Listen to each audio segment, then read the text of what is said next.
boa tarde, minha gente. Boa tarde a todos os polos, a todos os mestres presenciais e alunos que se conectam conosco aqui através das ondas do canal Educação. Boa tarde. Minha gente, estou aqui diretamente do Estúdio 7 com a Nina, diretora de imagens, com a Sandra Mota, prof. assistente. Estamos iniciando mais uma transmissão de aulas para o curso técnico em Finanças. E a disciplina é Introdução aos Sistemas Econômicos e Financeiros. Ok, minha gente? Neste dia 13 de setembro do ano de 2022. Hoje é dia do agrônomo, viu? É dia de homenagear a profa Iuna Carmo Ribeiro Gonçalves, que é agrônoma e fazendeira aí na região sul do estado do Piauí. Bacana, minha gente, tudo bem?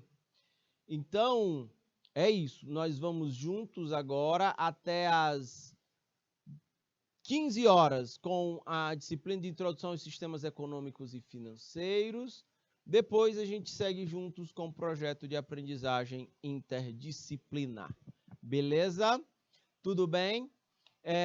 Nina, pode botar o slide tudo aí na tela. Vamos tratar hoje de comércio exterior, crises internacionais, desenvolvimento sustentável, ok? Vamos estar na nossa pauta de trabalho desta tarde de terça-feira. Aqui em Teresina o calor tá daquele jeito, solzão, chega, racha a muleira. Beleza? Oi, Sandra Mota. Ó, a Sandra Mota está passando aqui a nossa agenda de trabalho desta tarde. As primeiras aulas são de Introdução aos Sistemas Econômicos e Financeiros. A terceira aula, Projeto de Aprendizagem Interdisciplinar. Ok? Depois do intervalo, vocês seguem com a quarta e quinta aula de Ética e Relações Interpessoais. É a agenda de vocês nesta tarde de terça-feira, beleza? Aqui, vamos adiante. Aqui é o roteiro da nossa aula. Nós vamos tratar de, deixa eu ver aqui, comércio exterior, crises internacionais, desenvolvimento sustentável, estão na nossa pauta. O objetivo da aula de hoje, o objetivo de aprendizagem é a gente compreender a economia internacional e a globalização, ok? Como é que isso acontece e que impactos e que efeitos isso exerce nas nossas vidas, nas vidas das empresas, né, também do governo. A gente consegue perceber tudo isso ao final desta aula. Vou estar ao longo de toda a aula apresentando notícias relacionadas aos assuntos tratados aqui, como estratégia para irmos da teoria à prática, ok? Tudo bem? Vamos adiante. Eu sou o professor Fernando Galvão e nós vamos juntos aqui até às 15 horas com Introdução aos Sistemas Econômicos e Financeiros. Vamos lá. Para começo de conversa, eu quero fazer aqui alguns resgates. Na aula passada, a gente tratou de macroeconomia, a gente tratou de PIB, de desemprego, e eu mostrei para vocês os ciclos econômicos, ok?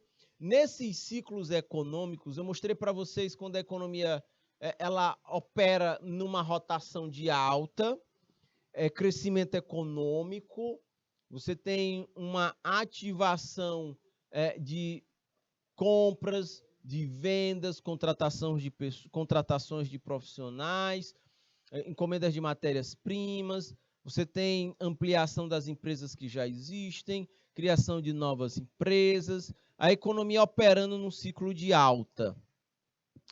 Também vimos que todo carnaval tem o seu fim. Então, seguido de um ciclo de alta, nós temos um ciclo de baixa rotação, que é a recessão econômica.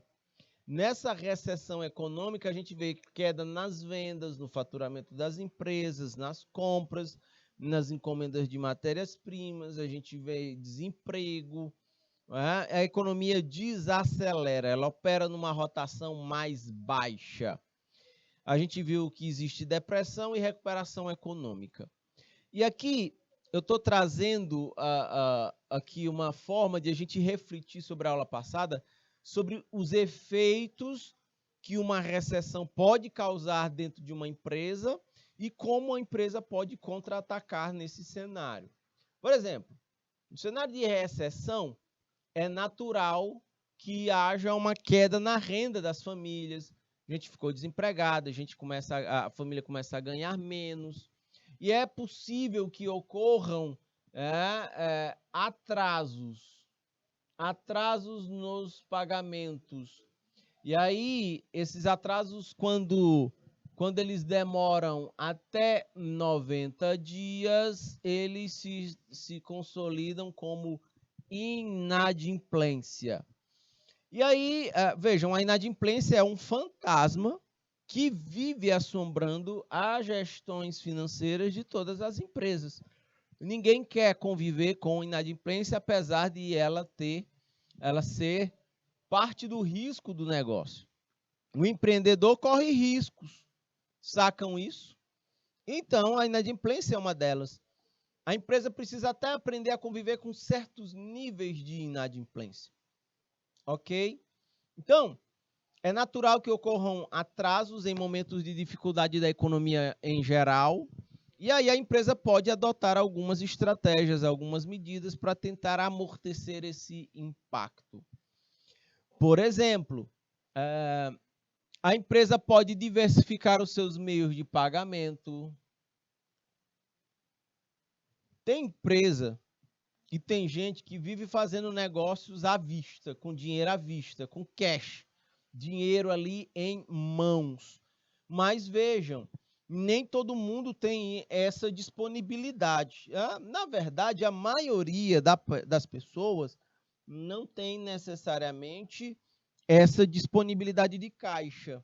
Então, a empresa precisa diversificar os seus meios de pagamento. Como, por exemplo, além de receber dinheiro em espécie como forma de pagamentos, a empresa pode aceitar cartão de crédito, débito, pagamentos via Pix, não é? Que aí não tem taxas, transferências bancárias. Tem empresas que oferecem para os seus clientes possibilidade de pagar via boleto. Quanto mais diversificadas forem as formas de pagamento, mais a empresa tende a ampliar o seu raio de clientes. É muito curioso isso, porque eu aqui em Teresina tinha uma pizzaria as pizzas eram muito gostosas, mas as pizzas eram feitas. Volta a imagem aqui para mim, Nina.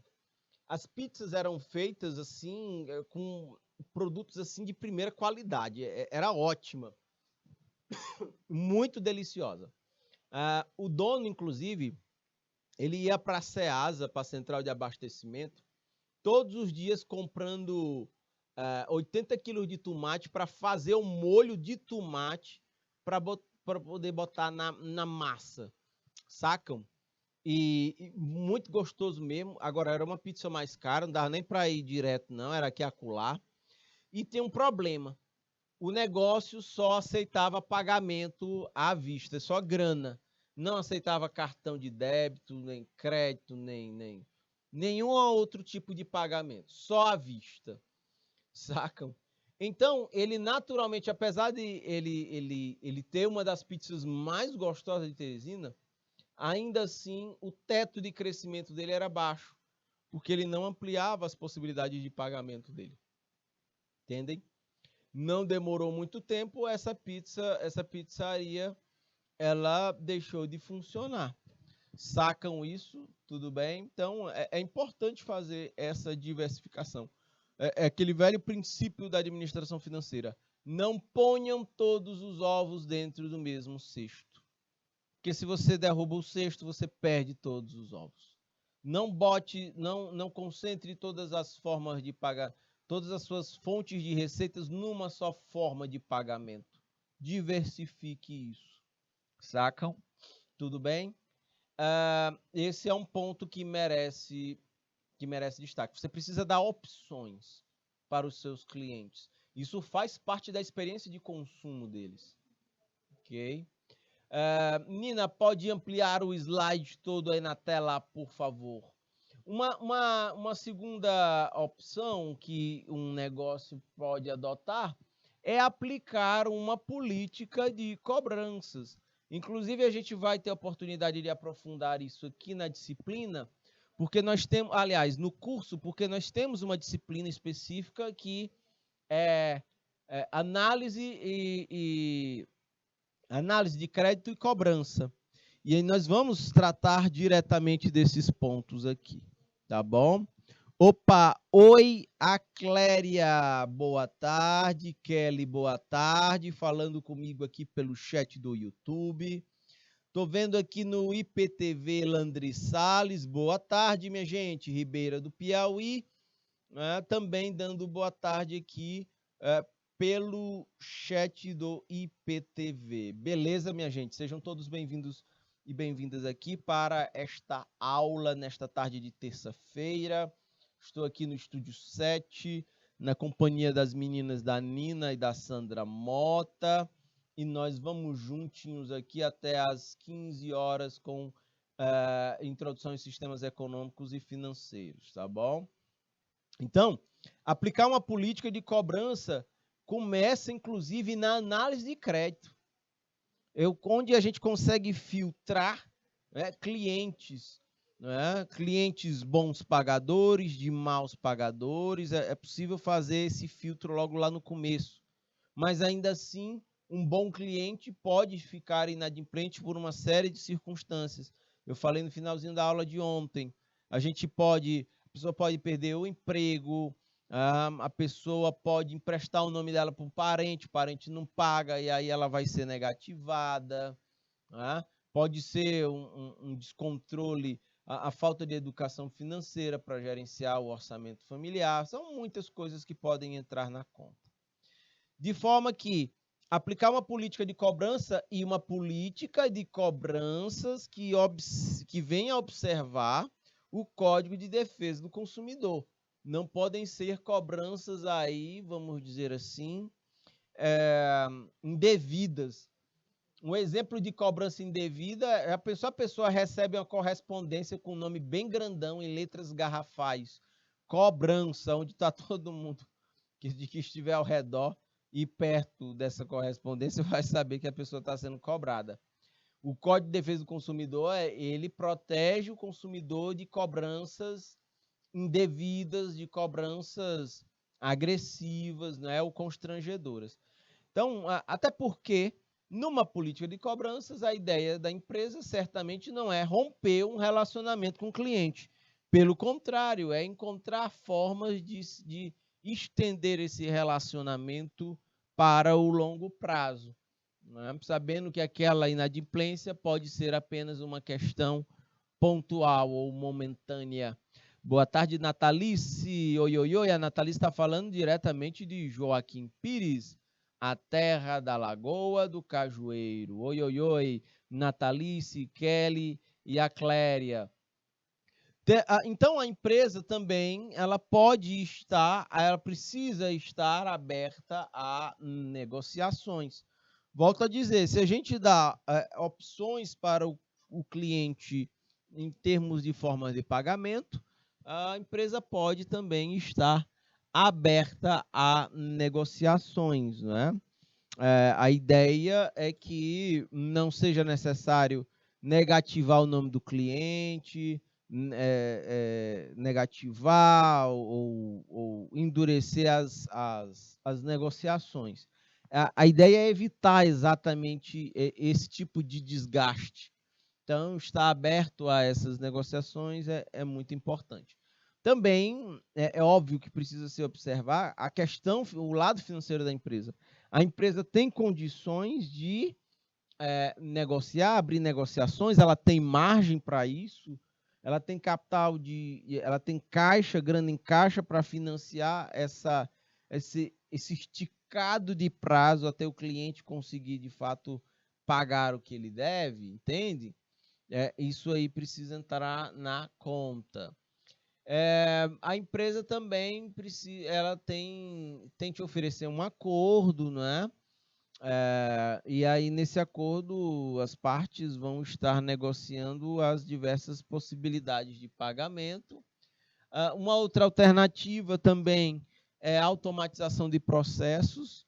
Nessa automatização de processos, a empresa pode, de forma muito tranquila e sem maiores traumas, estar acionando os clientes, né, antes, por exemplo, de uma conta ser vencida.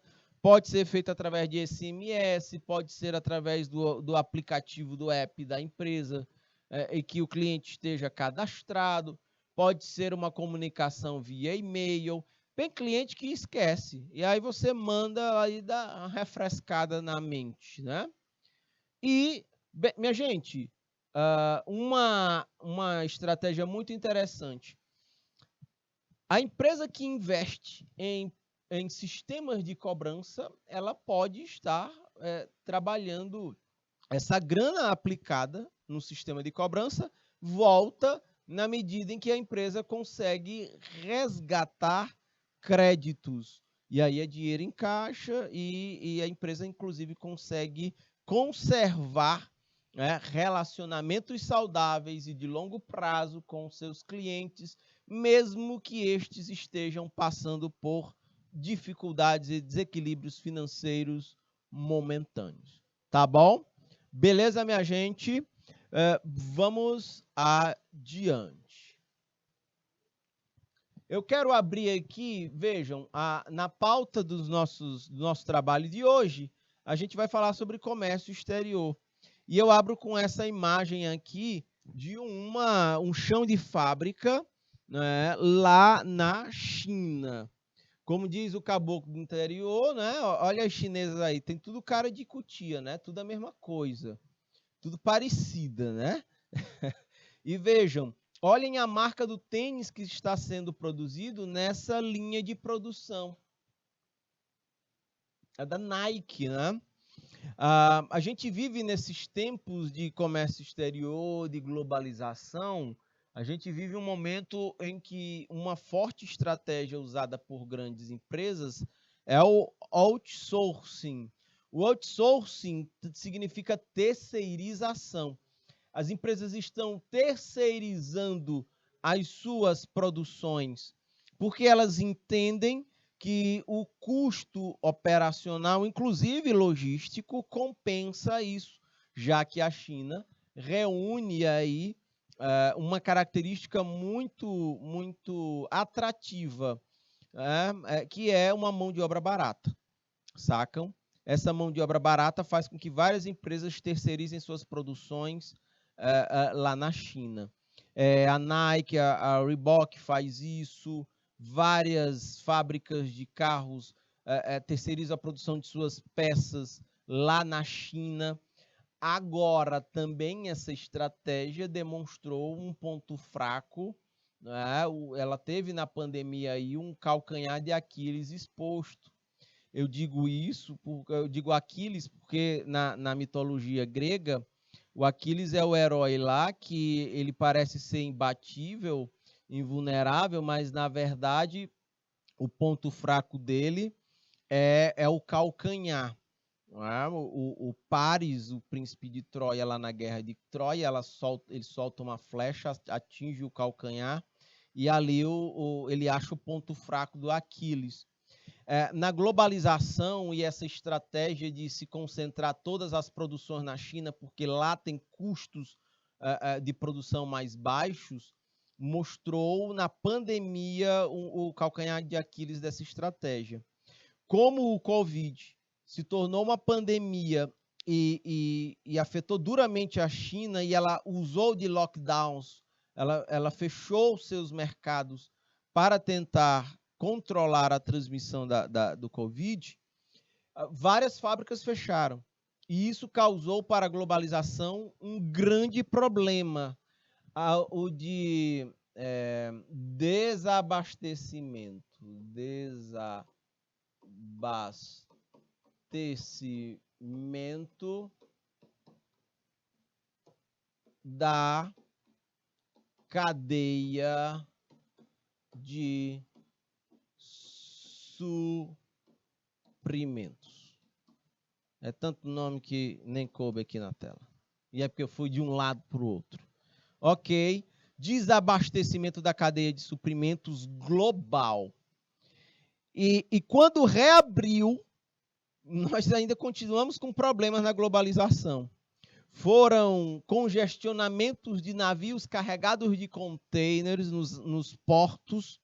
Nós tínhamos muita mercadoria em trânsito e uma infraestrutura incapaz de dar vazão a todo esse fluxo. Na retomada da economia, já agora nos finalmente, ainda estamos nos finalmente, né?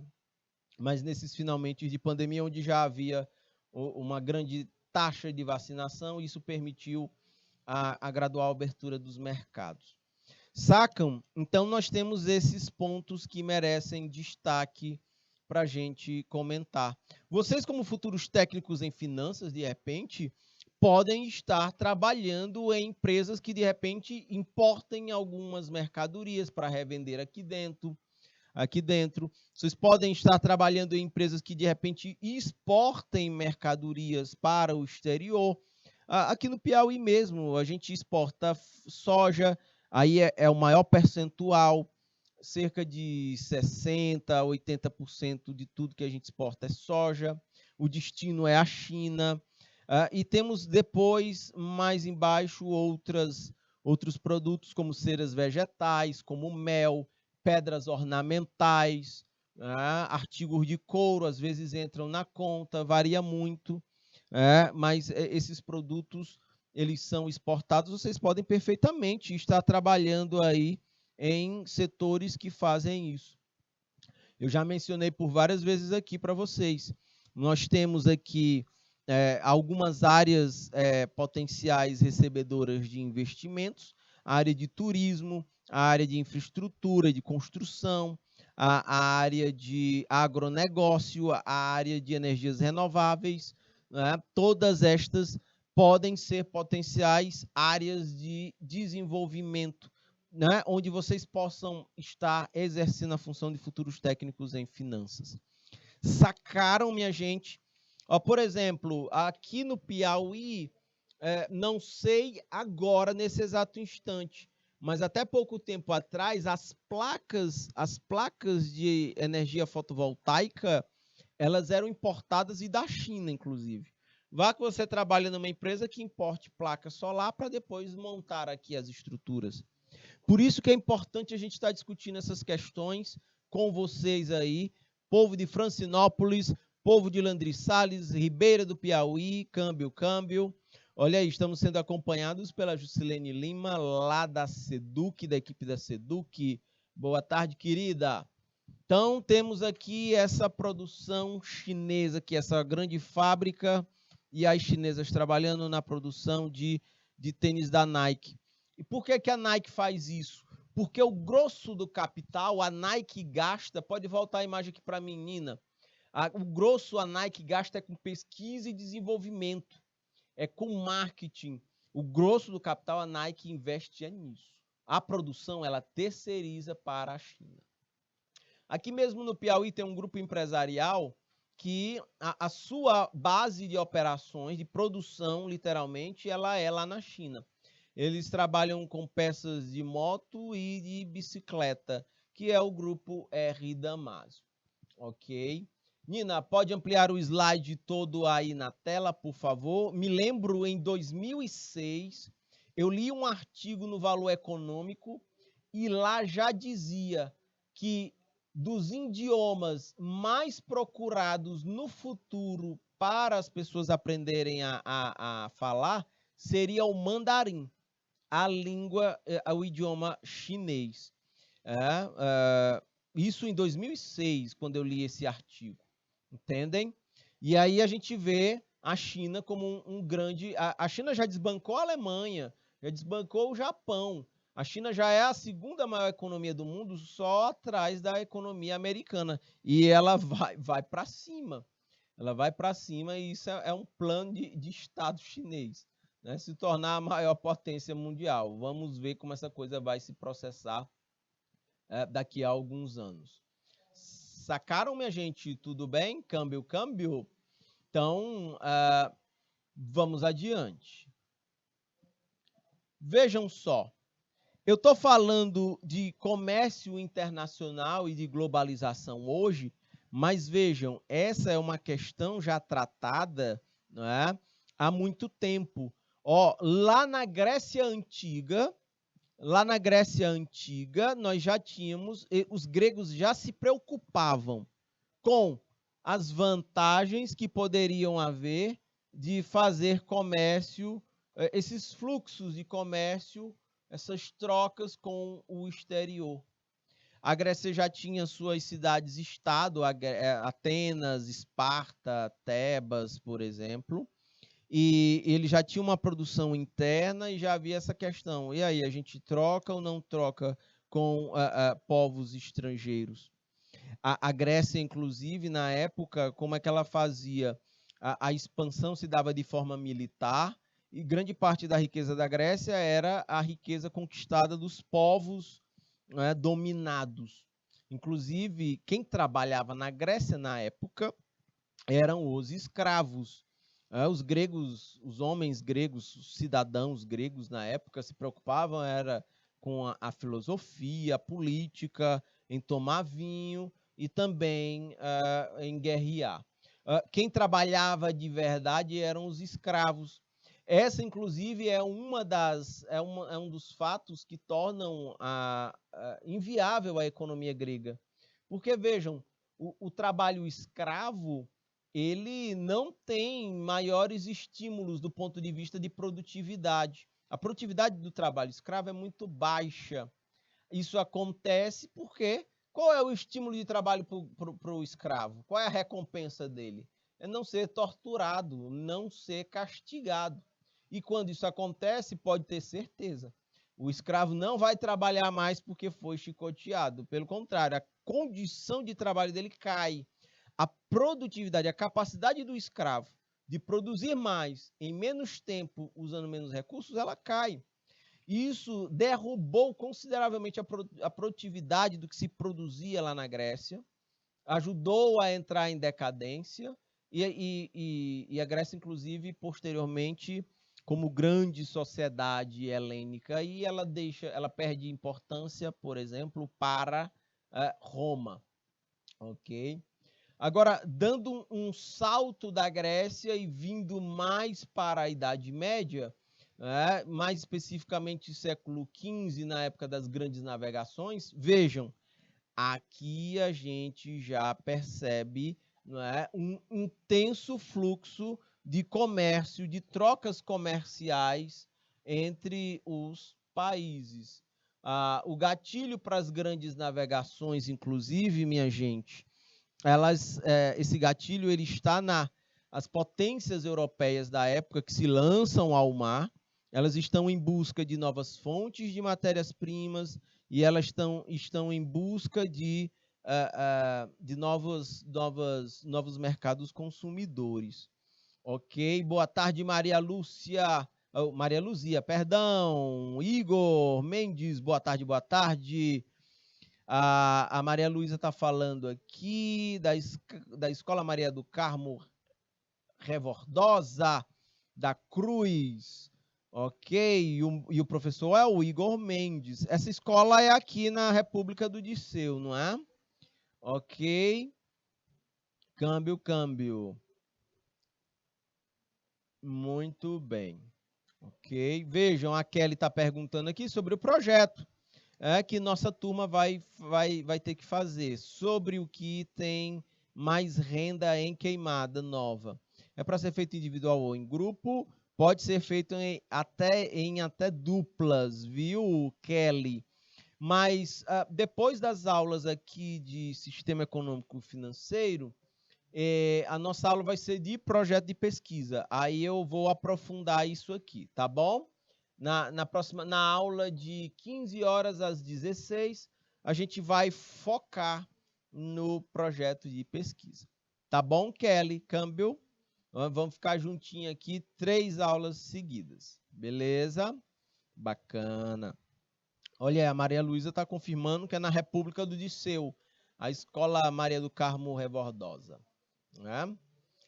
Então, minha gente, aqui nas grandes navegações você já percebe uma troca muito intensa de comércio internacional, de comércio exterior entre os países. Nesse período tem uma característica interessante. Surge aqui uma forma de pensar e de agir que ela ficou conhecida como as práticas mercantilistas. O mercantilismo, ele, como um conjunto de práticas comerciais, ele defendia que o acúmulo de metais preciosos no comércio internacional tornaria um país rico, ok? O acúmulo de metais preciosos seria uma condição necessária para um país se tornar rico. Então, o Estado intervia no sentido de conseguir formar um estoque de metais preciosos. E aí, vejam só, é muito interessante isso, porque aqui começa uma prática que ainda hoje a gente vê, é a prática de se buscar uma balança comercial favorável. Volta aqui para a menina, por favor. Vejam só qual é a linha de raciocínio. Os países, eles tudo que o país produz internamente e que ele vende para o exterior, a gente chama de exportação. Na época, ele estava vendendo tudo em troca de metais preciosos que entravam. Quando a gente vende, entra metais preciosos, de fora para dentro. Quando o país importa, ele está comprando do exterior, ele está comprando do exterior. Então, para comprar, ele usava metais preciosos, ou seja, é saída de fluxos de metais preciosos para outros países. Então, vejam, nós temos um fluxo de entrada e saída. Na medida que eu vendo, entra ouro. Na medida que eu compro, sai ouro. O que é que os mercantilistas pregavam no século XV, nas grandes navegações? Os países têm que, país considerado rico, tinha que ter estoque de metal precioso. Então, ele tinha que exportar mais do que importar. Porque aí ele teria um saldo positivo na balança comercial. A gente chama, inclusive, isso de balança comercial favorável. Sacam isso? E o país que conseguisse maiores saldos de balança comercial eram considerados países ricos, de acordo com os mercantilistas. Beleza? Tudo bem? Isso a gente verifica hoje. O detalhe é que isso não é cotado em ouro, é cotado em dólar. Quanto mais o Brasil exporta, o Brasil, tudo que ele produz internamente, ele exporta, fatura em dólar. Saca? Então, é a entrada de dólar na economia brasileira. Detalhe, o Brasil não produz tudo o que ele precisa internamente. Então, ele precisa comprar do exterior. Então, ele vai importar. Se ele vai importar, ele vai pagar isso em dólar. É saída de dólar da economia brasileira. O que é que se prega em termos de teoria de comércio internacional? É de que o Brasil consiga exportar mais do que importar, porque isso vai representar entrada de dólar mais do que saída de dólar. A gente teria um saldo positivo na balança comercial. Essa seria a lógica. Ficou claro isso, minha gente? Sim ou não? Por favor, dúvidas, exemplos, observações, fiquem à vontade. Fiquem muito à vontade para compartilhar pelo chat. Tá bom? Beleza? Então, essa é uma noção inicial que a gente pode ter sobre balança comercial, sobre comércio exterior. Cabe aqui uma observação que eu vou fazer mais adiante. Mas vejam, voltando para o slide, Nina, por favor. Neste último tópico do slide, vejam, eu tenho um contraponto ao pensamento mercantilista. Os mercantilistas pensavam e defendiam que o Estado tinha que intervir na economia para que ele tivesse saldos positivos de metais preciosos. O detalhe é que surgem uma corrente de pensamento que defende a liberdade dos mercados contra a intervenção do Estado na economia. Esse povo era chamado de liberais. Eles pregavam as liberdades de mercado sem a intervenção do Estado na economia. É tipo assim, qualquer tipo de intervenção do Estado na economia, taxando importação, por exemplo, seria artificial. Vejam, minha gente, qual é o legado da escola liberal? Quando eu digo escola liberal, eu digo essa corrente de pensamento, esses pensadores que olhavam para o comércio internacional e que pregavam que o mercado deveria fluir livremente. Essa escola liberal aqui, ela tem como o seu patrono um economista chamado Adam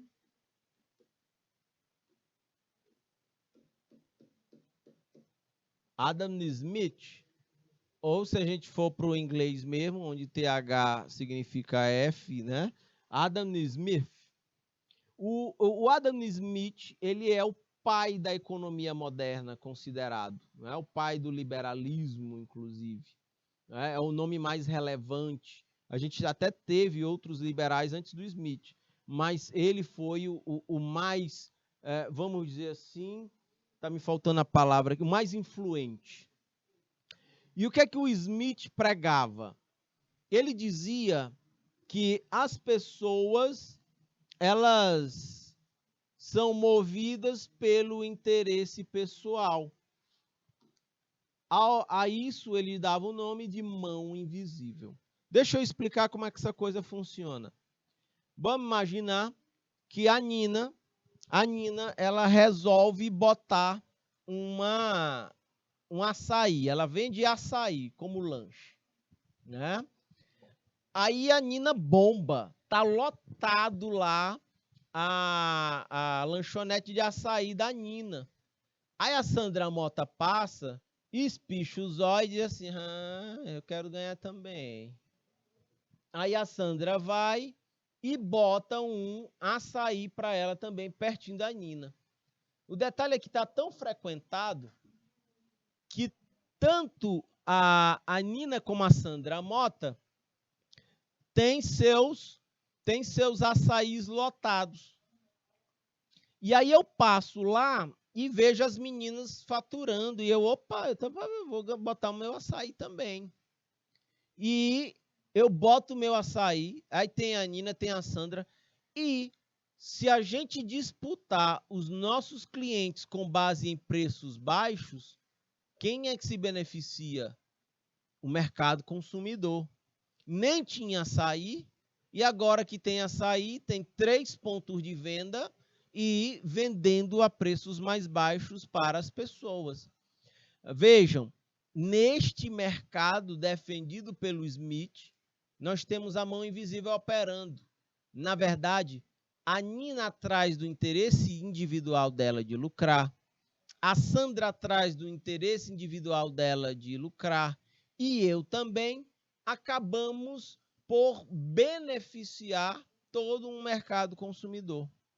Faz sentido, minha gente? Se vocês olharem aí para o entorno de vocês, em Francinópolis, em Landry Salles, em Ribeira do Piauí, né? Aí no Dirceu, povo da Escola Maria do Carmo Rebordosa, vocês conseguem perceber exemplos assim? É quase como uma onda. quando surge um negócio diferente, e se ele for promissor, pode ter certeza que vão surgir outros negócios parecidos e muito próximos. Faz sentido isso que eu estou dizendo? Sim ou não? Por favor, fiquem à vontade, fiquem muito à vontade para manifestar suas dúvidas, exemplos ou observações pelo chat. Ok? Ficou claro, minha gente? Vocês conseguem perceber isso em Francinópolis, em Landry Salles, em Ribeira do Piauí? Aqui ele está dizendo que sim, né? Porque geralmente você vai vendo aí alguns lugares, alguns empreendimentos disputando mercado consumidor. Né? Nós temos ondas. Aqui em Teresina, a gente está muito na onda, viu, Francinópolis? Que é de hamburguerias. Uma pessoa botou hamburgueria, aí começou a vender, né, fast food, e vender na pandemia, né, pelo iFood, entregas. Minha gente, é uma onda, tá cheio de hamburgueria aqui em Teresina. É exatamente nessa linha que o Smith dizia que é a mão invisível. Agora, o Smith, a concorrência aumenta. Esse é o movimento, Kelly. A concorrência aumentaria e quem se beneficiaria seriam os consumidores, que teriam a opção de comprar produtos similares e, quem sabe, a preços mais baixos, mais baratos. Ok? A concorrência ela ajuda a controlar a inflação nesse sentido. Quando tem concorrência, os consumidores conseguem comprar coisas a preços mais baixos. Ok? Agora, cabe uma observação. O Adam Smith falava isso em tese. Porque geralmente, vocês sabem o que é que acontece? Volta a imagem aqui para a menina, por favor. Geralmente, acontece isso. Em um determinado momento, você vê uma ampliação da concorrência. Só que chega um determinado momento, Francinópolis, chega um determinado momento, Kelly, que acontece uma mágica. Os negócios param de disputar clientes através de preços. Pelo contrário, os negócios eles passam a nivelar os preços por cima. Sacam isso? Não tem concorrência com base nos preços. Eles concorrem no marketing, eles concorrem em outras arenas, em outras áreas de disputa. Mas tem certos mercados que se acomodam combinando preços. E combinando preços mais altos. Eles não baixam. Por quê?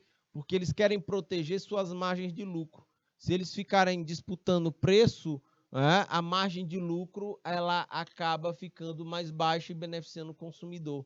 Então, quem vende se organiza, mantém preços em cima e protegem as margens de lucro do setor.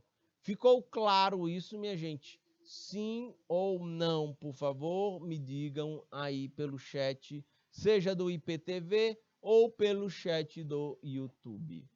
Ok? Câmbio. Aí é uma distorção. Aí a concorrência ela é pervertida. Ela não gera mais benefícios ou ganhos para o mercado consumidor. Pelo contrário, o consumidor passa a entrar numa situação de grande desvantagem em relação a quem produz ou vende. Tá bom? Câmbio. Pode ampliar o slide todo aí na tela, Nina? Por favor, fique à vontade aí, minha gente, para compartilhar aí suas observações. É o que a Kelly disse aí. No cenário ideal, que não é necessariamente o real, a concorrência aumentaria. A concorrência entre os players, entre quem vende aí, fortaleceria o mercado. E aí a gente tem esse termozinho aqui em francês, que ele é muito conhecido nos livros de história, que é o laissez-faire. Por laissez-faire, entendam deixar e fazer. É um princípio liberal. É laissez-faire, laissez-passer. Deixar e fazer, deixar e passar. É de deixar livre, de não ter barreira. É o livre comércio. É a mão invisível. Né? Se deixado livre, o mercado ele tende a funcionar de forma ótima. O que a gente percebe de fato não é bem isso. É que quando deixado livre, o mercado tende a funcionar de forma distorcida. Ok, minha gente? Câmbio. Eles entendem, os liberais, que amplia bem aí. Ei, Nina, sobe bem aqui um pouquinho o chat do IPTV. Tem gente participando aqui pelo IPTV. Deixa eu dar uma acompanhada aqui. Só um minutinho, minha gente. Ribeira do Piauí, boa tarde. Francinópolis, povo lindo, né? Bora estudar, porque dinheiro tá difícil, né? Povo de Francinópolis. Bora. Lembrei do Amaury Jucá. Volta a imagem aqui pra mim, Nina. Outro dia fui assistir um show do Amaury Jucá. Ele disse que lá em Piripiri, né? Ele disse, mamãe, eu tenho que ir para Teresina, mamãe. É lá que o dinheiro corre, mamãe. Ela, meu filho, se aqui o dinheiro parado você não pega, você quer pegar em Teresina que o dinheiro está correndo?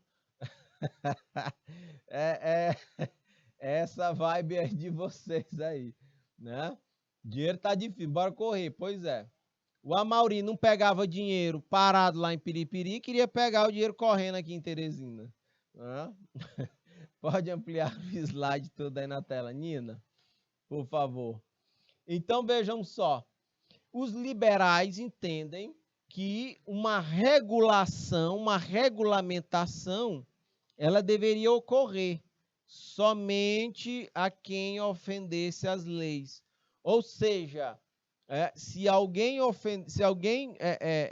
infligisse a lei, se alguém quebrasse as regras, aí sim o Estado poderia entrar e punir, mas não necessariamente o poder público, o Estado, está dizendo ou definindo leis que digam como é que o mercado deve funcionar ou não, o que é certo ou o que é errado. Ok? Beleza, Nina? Pode diminuir o tamanho da caixa de textos aí. E um outro ponto que o Smith defendia era a especialização de tarefas por meio da divisão social do trabalho. Deixe-me explicar isso aqui. As tribos primitivas de antigamente, elas faziam a divisão social do trabalho. Tinha gente que se especializava em pescar. Essas pessoas, pode voltar a imagem aqui para a menina, essas pessoas da tribo que pescavam, por pescar sempre, elas pegavam o macete, elas pegavam o jeito, né? Em menos tempo, elas acabavam pescando maiores quantidades de peixe. A pessoa já sabia no olhômetro qual é o lugar do rio onde juntava mais peixe, ó, ia lá só pescar. Sacam? De repente, você tinha o pastor, né? É aquela pessoa na tribo que iria adestrar os animais, né? E que usava esses animais para o trabalho na agricultura ou mesmo para o abate e para o fornecimento de carnes. A pessoa pega o jeito, ela pega a manha, ela sabe, e nesse sentido você vai tendo uma divisão social do trabalho. Quanto mais a gente se especializa numa coisa, mais a gente tende a fazer bem feito. Essa é a pegada da divisão social do trabalho, ok? Na minha área, ela não é tão bem definida assim, porque quando chega a demanda para mim da televisão para explicar a economia, vem de todo jeito. Vem para que eu fale de finanças pessoais, vem para que eu fale de mercado internacional, de geopolítica, vem que eu fale de mercado financeiro, de agricultura. Não tem esses filtros. Ou eu sou muito versátil ou eu não dou conta das coisas que chegam para mim. É diferente da medicina. Na medicina, Nina, a gente vai ver médicos altamente especializados. Por exemplo, você tem um médico ortopedista, e não basta ser ortopedista, ele ainda é especializado em cirurgia de coluna. É muito especializado. Você tem um médico de olho, o oftalmologista. Você tem um médico de pele, né? E um médico não entra na área do outro. É tudo muito bem definido. É uma alta especialização, é uma divisão social do trabalho, literalmente. Entendem? Então é assim. Ora, olhem vocês fazendo curso técnico em finanças. Paralelo aqui do lado tem gente fazendo secretariado, ali do outro lado tem gente fazendo a administração, no estúdio aqui do ladinho. Ok, é divisão social do trabalho. A ideia é de que a pessoa, ao praticar o mesmo ofício, sempre ela consiga ganhar habilidade, competências, ela consiga, de fato, estar se especializando e desenvolvendo aí uma expertise. Ok?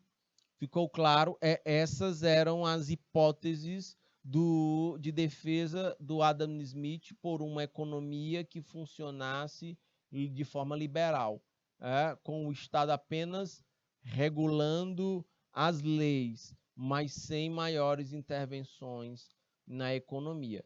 De certa forma, os liberais eles eram traumatizados com os mercantilistas. Eles pregavam a forte intervenção do Estado para que esse conseguisse ter balança comercial favorável.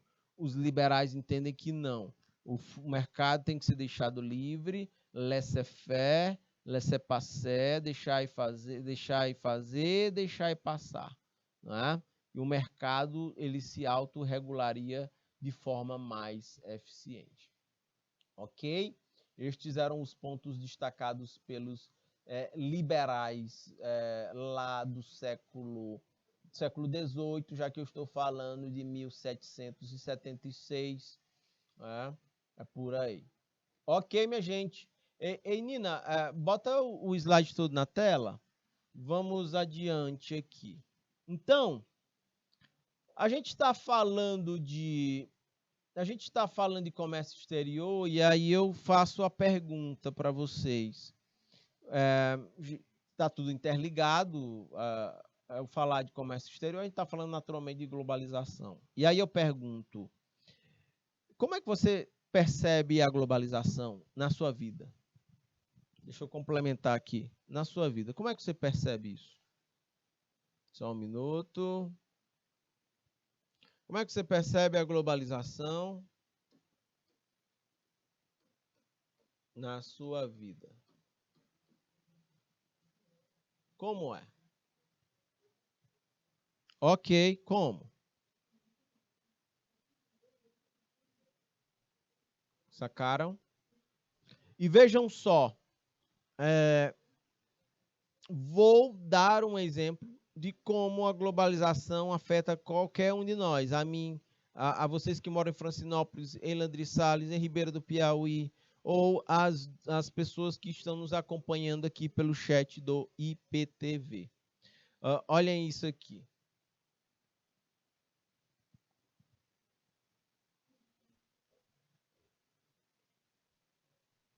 A pandemia que começa no ano de 2020. Quando eu tenho a pandemia, percebam, na virada de 2019 para 2020, a pandemia começa na China. Deixa eu tomar um carocinho de água aqui.